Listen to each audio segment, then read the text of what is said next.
Okay, so we're going to do a chain rule. So we've got f of t is equal to e to the at sine of bt. And so if you ask me to take this derivative, what I'm going to do is I'm going to say its form is stuff times stuff. So it's going to be the first times the derivative of the second plus the second times the derivative of the first. So it's first, second, second, first. Now I have two new derivatives, and I say that the form of this one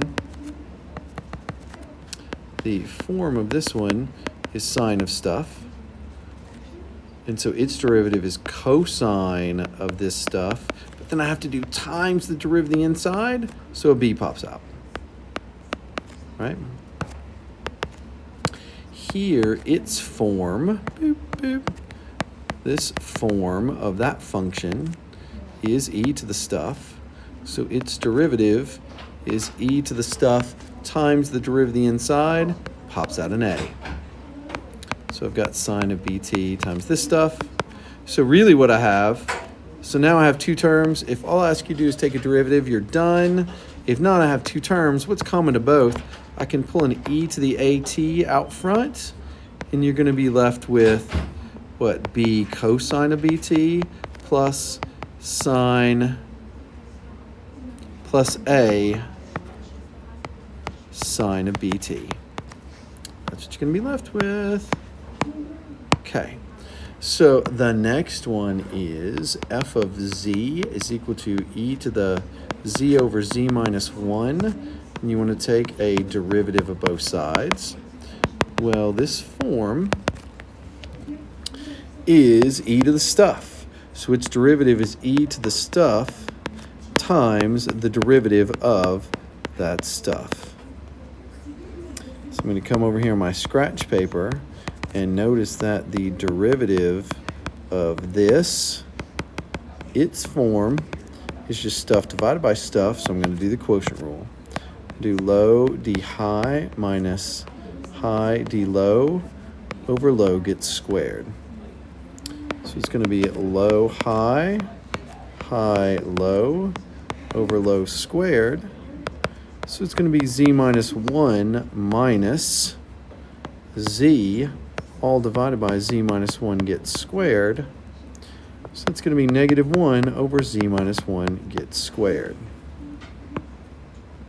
So that means this is really e to the z over z minus 1 times negative 1 over z minus 1 squared. Then to just clean it up, it's negative e to the z over z minus 1, all that stuff over that. Okay. All right. Then if you have f of x is equal to 1 over q root of x squared minus 1, first thing I'm going to do, if you ask me to take the derivative, is rewrite it as x squared minus 1 to the negative 1/3. So f prime is this form is just stuff to the negative 1/3. So f prime is negative 1/3 stuff to the negative 4/3 times the derivative of the inside. And what's inside is x squared minus 1.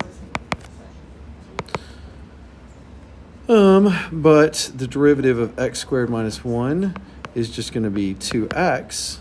So my derivative is what? There's going to be a negative on top, a 3 on the bottom. What?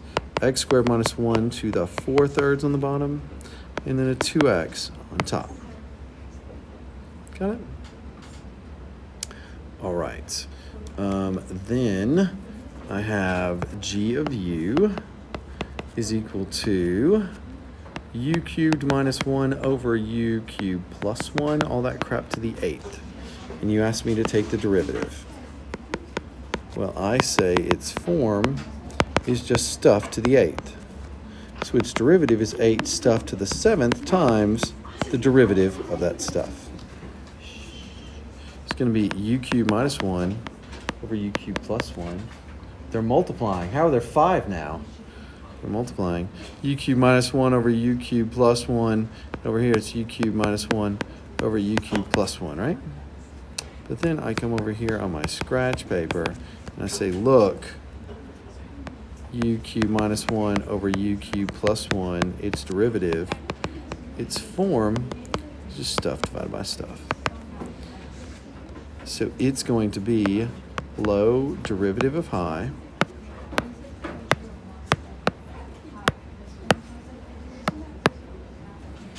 minus high derivative of low all over low squared.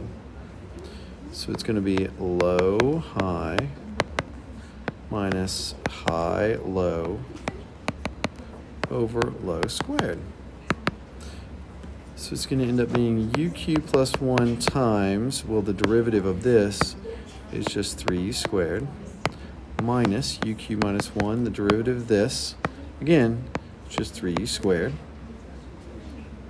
all over u cubed plus 1 squared. Now, if you want to, you could distribute all this out, or you could notice that you're really subtracting two terms, and what's common to those two terms is a u squared, 3u squared. Well, maybe don't do that. I think that would be cute, but maybe that'll be too confusing. Let's just distribute and you'll be happy. So it's 3u to the 5th plus 3u squared. And then if I distribute in a negative 3u squared, I'm going to have negative 3u to the 5th minus or plus 3u squared. Oh, that better not be it. So that's a minus, that's a plus. Oh yeah, that works out. Over u cubed plus 1 squared. So what happens nicely, these go bye-bye. You're left with 6u squared over u cubed plus 1 squared. So that comes in here, and that means our original derivative is 8u cubed minus 1 over u cubed plus 1 to the 7th times 6u squared over u cubed plus 1. That stuff on the bottom gets squared, right? So I would be more than happy with that on a high stakes exam, but don't forget, if you wanted to, you could continue and you could write it as u cubed minus 1 to the 7th over u cubed plus 1 to the 7th times this over u cubed plus 1 squared. So on the top, we really have 48u squared u cubed minus 1 to the 7th over u cubed plus 1, all that stuff to the 9th. Okay. Okay. Keep on going. If you have r of t is equal to 10 to square root of t, first thing I'm going to do is write that as 2 times t to the 1/2. So its derivative, if I look at the form of this thing, the form of this thing is just 10 to the stuff. And I know that the derivative of 10 to the stuff is 10 to the stuff natural log 10. So its derivative is 10 to the stuff natural log 10, but don't forget you have to take the derivative of the inside, so don't forget that. So it's 10 to the stuff natural log 10, but then since it's chain rule, you have to follow through and take the derivative of that inside function. But over here, my scratch work, the derivative of 2t to the 1/2 is 2 times 1/2 t to the negative 1/2. So it's 1 over the square root of t. So this is going to end up being 10 to t to the 1/2 times natural log of 10 all over the square root of t. And I guess I could make this here to make it similar would be that. And that would be your answer. Okay, so that's r of t. Shh. I have f of x, thanks, is equal to secant squared x, and you want to take its derivative. Well, first thing I'm going to do is realize that secant of x, all this stuff got squared, just taking the derivative of. So its form is stuff squared. So its derivative is going to be 2 secant that stuff its derivative, but the derivative of secant is just secant x tangent x. So this guy's derivative is that one. So you're going to get 2 secant squared x tangent x. And that's it.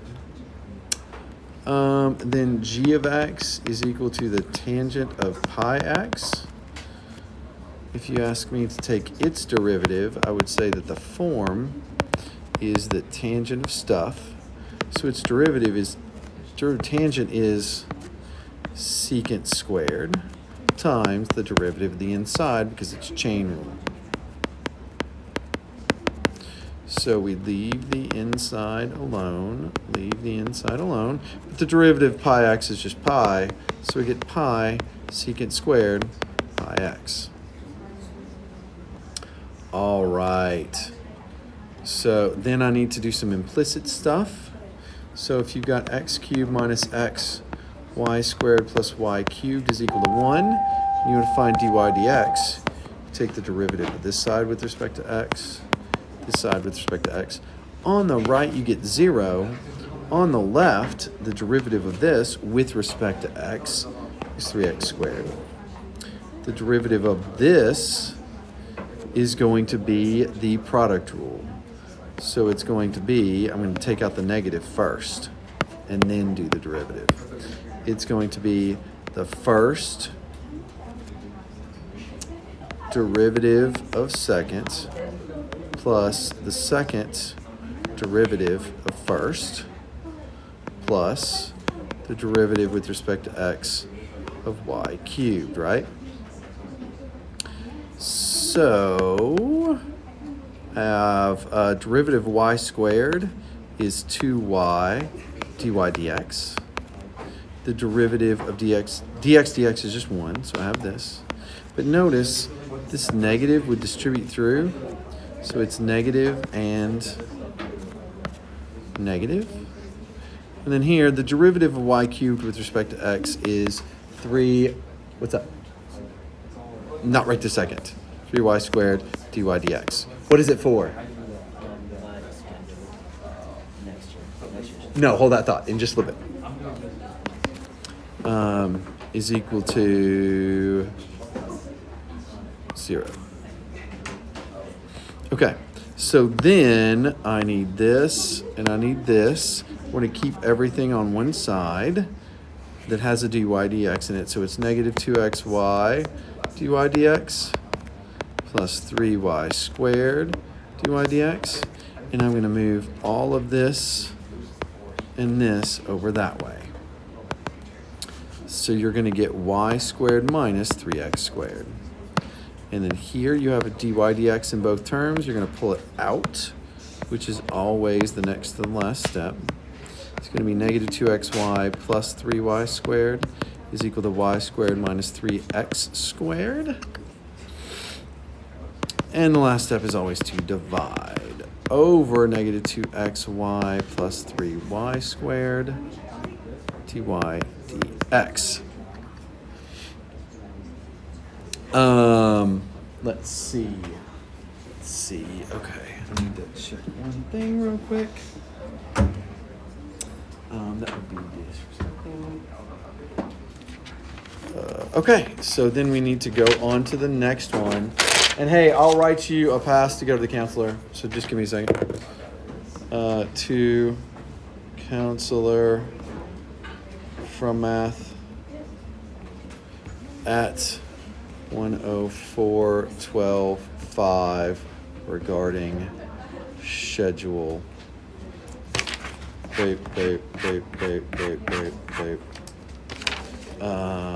Me. There you go. Either be there or be here.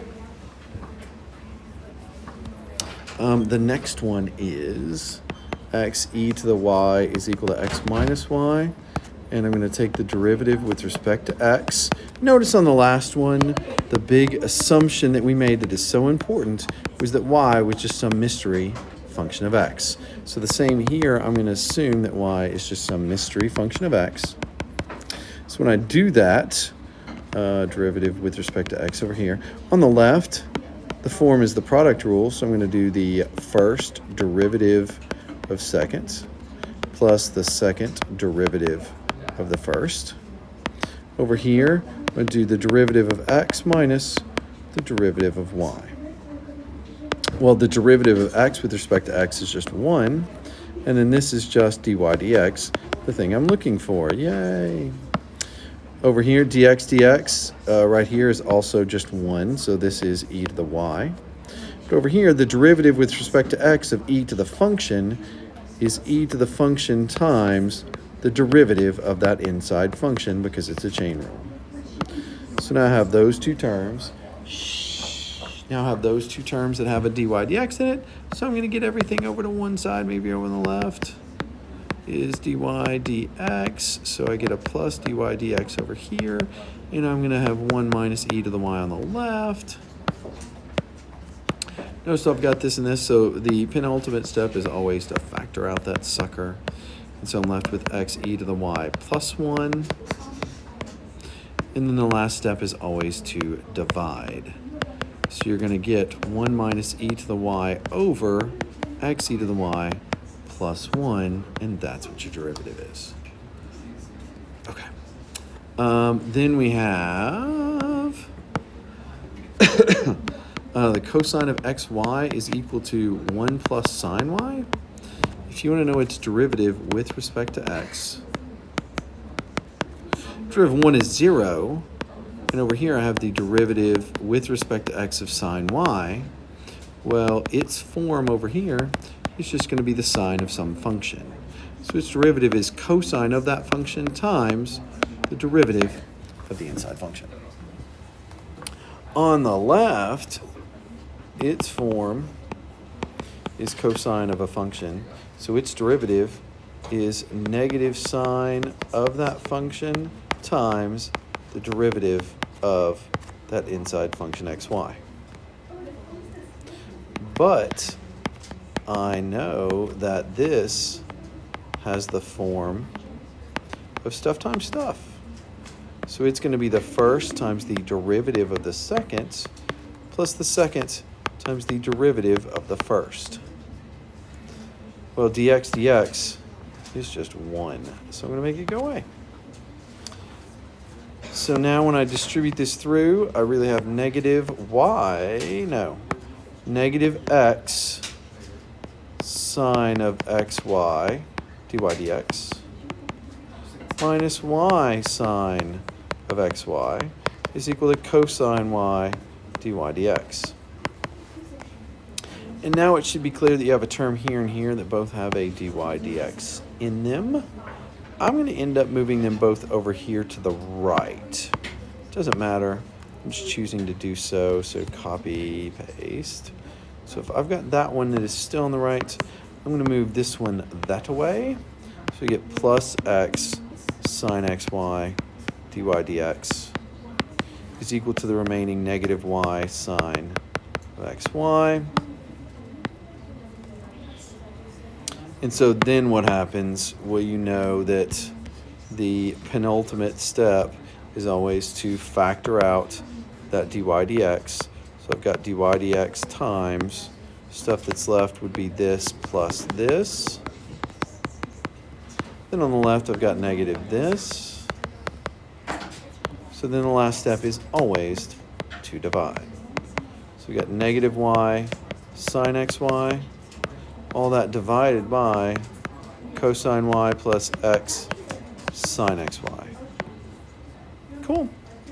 Okay, so now we get to find the equation of the tangent line. If we've got y is equal to x squared e to the negative x squared at 0, 0.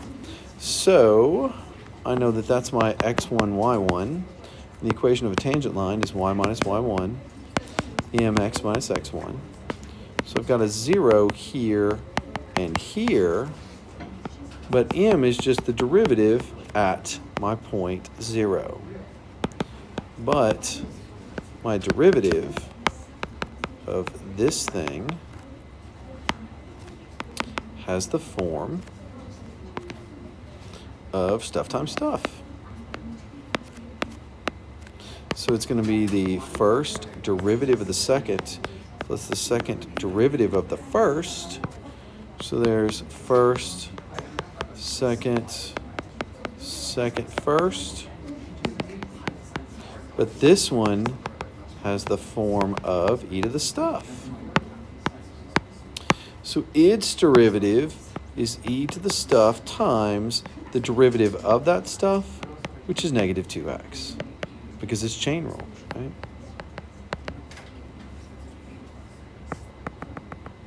Because that's chain rule, right? So negative 2x plus, and the derivative of x squared is just 2x times e to the negative x squared. So maybe it's clear that I can factor out a 2x e to the negative x squared. And you'd be left with what? How about I pull out a negative? So you'd be left with x squared minus 1. Dun, dun, dun, dun, dun, dun. Cool. Okay, so that's what the derivative is.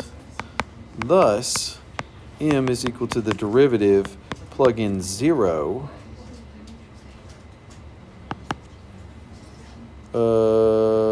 Let's see. Looks like you're going to get 0, yes? Looks like you're going to get...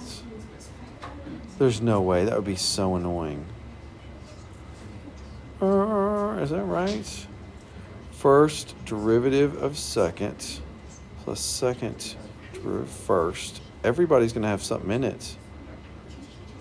Yeah, man, that is so boring. So when you plug that in, you're going to get 0. So y minus 0 is equal to 0, x minus 0. Just going to get y is equal to 0, which is super boring. X squared e to the negative x squared. So if we go, just to make sure that we're on the right track, x squared e to the negative x squared. We see that at 0, yes, y equals 0 is a horizontal tangent line at 0. Right there. Because that's what it looks like. That's a pretty graph. Cool. All right.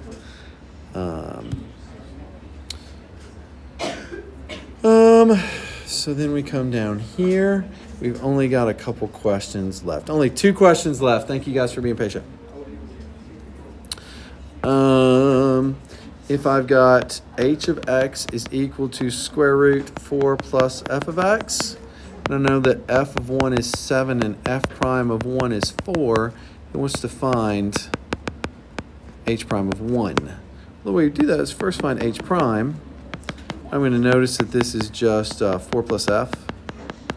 So its derivative is going to be 1/2 stuff to the negative 1/2 times the derivative of the inside, right?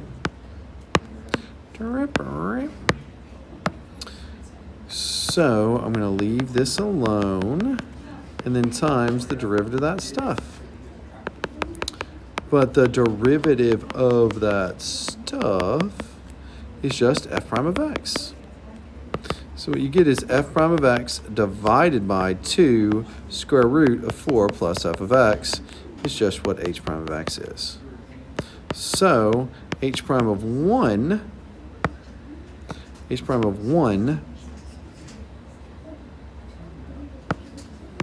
just going to be f prime of 1 over 2 square root of 4 plus f of 1, right?